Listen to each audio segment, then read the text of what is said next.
Well, hello. I hope you're in a comfortable and cozy spot. I have missed you, and I would love to be able to read you a book.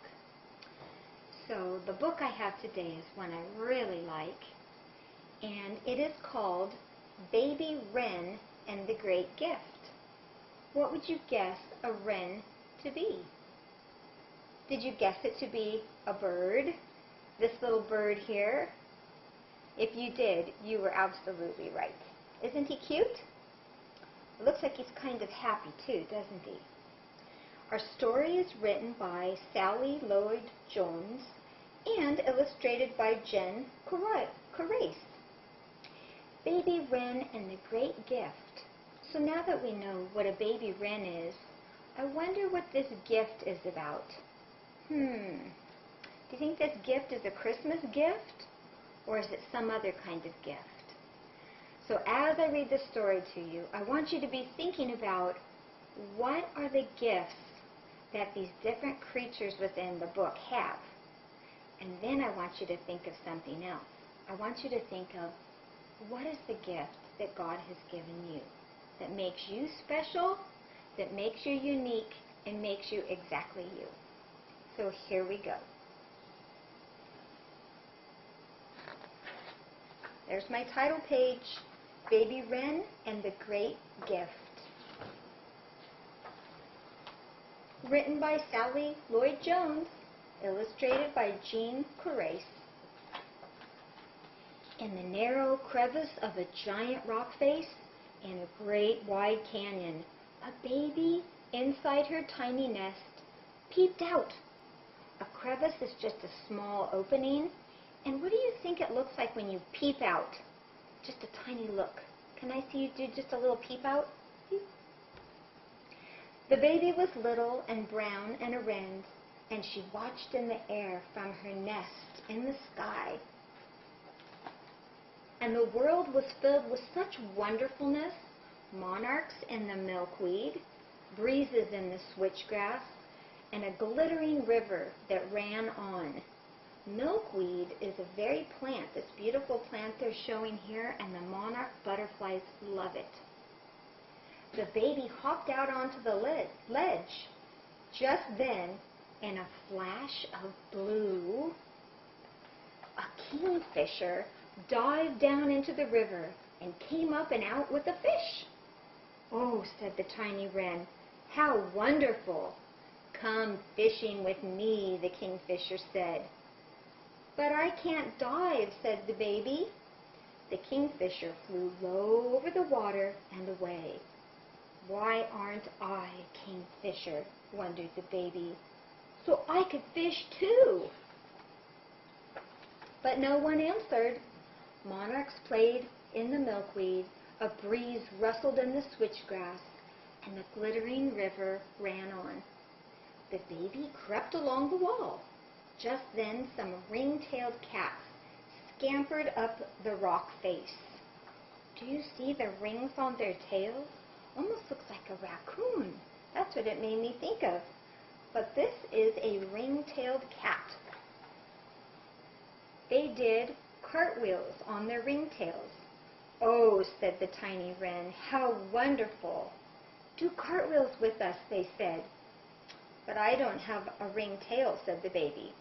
The ring-tailed cats cartwheeled together up the rocky face and away. "Why aren't I a ring-tailed cat?" the baby wondered, "so I could do cartwheels too." But no one answered. Monarchs played in the milkweed, a breeze rustled in the switchgrass, and the glittering river ran on. Just then some sunfish splashed around and around in the water. Do you see them down below in the water? How many are there? Oh gee, 1, 2, 3, 4 I counted. "Oh," said the tiny wren, "how wonderful! Come and splash with us," they said. "But I can't swim," said the baby. The sunfish dropped back into the deep, dark water. "Why aren't I a sunfish?" the baby wondered. "So I could swim and splash too." But no one answered. Monarchs played in the milkweed, a breeze rustled in the switchgrass, and the glittering river ran on. Just then the winds picked up, and a great storm blew into the canyon.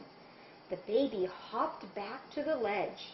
High above her, 2 eagles circled in the sky.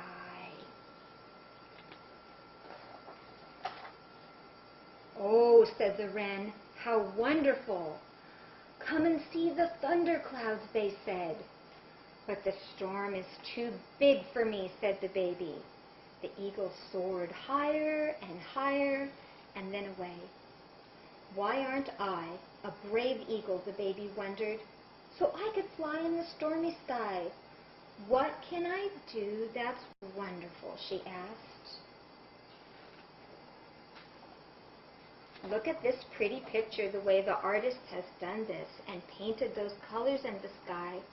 Do you sometimes think of the sky as always being blue? Look what a beautiful sky that made with the pink there. And just then, the sun painted the whole canyon pink.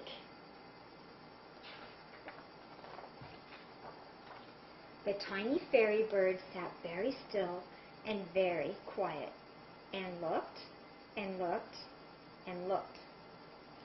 And what she saw couldn't fit inside her. It bumped in her heart, and it dazzled in her eyes, and it pushed on her throat until the tiny trembling bird, with all her tiny might, sang by herself a song. Do you see her sitting there? And she's just in such wonder and just so filled with joy at looking at this. "For all of the sky and shining sun, for milkweed monarchs and rivers that run, for kingfishers, sunfish, ring-tailed cats, for eagles and thunderclouds and storms blowing through, and that I'm here to thank you." This bird is just filled with a song.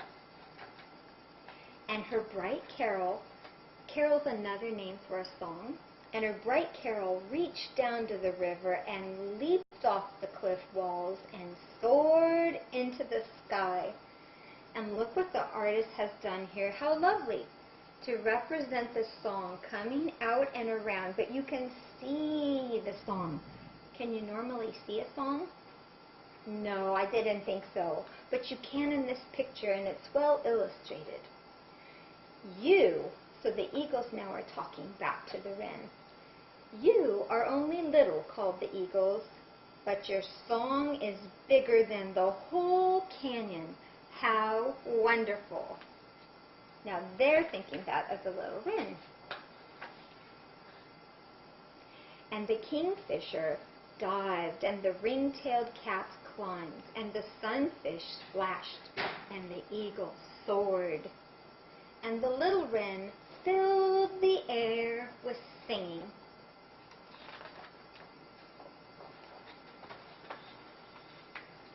And the glittering river ran on. And that's the end of our story. So did you get to see how each one of them had a different gift? Was it like a Christmas present or a different kind of gift? I thought so too, a different kind of gift. And what was the baby wren's gift? Was it a beautiful song based on what the wren saw? That's what I saw too. So I want you to think about, and I want you to let me know, what is something that you have a gift for doing? What are you good at? What do you like to do? It could be so many different things. And as you notice, each creature here had a different thing. So I look forward to hearing about that. I hope you're having a great day, and I'll see you later. Bye. Love from Mrs. Jensen.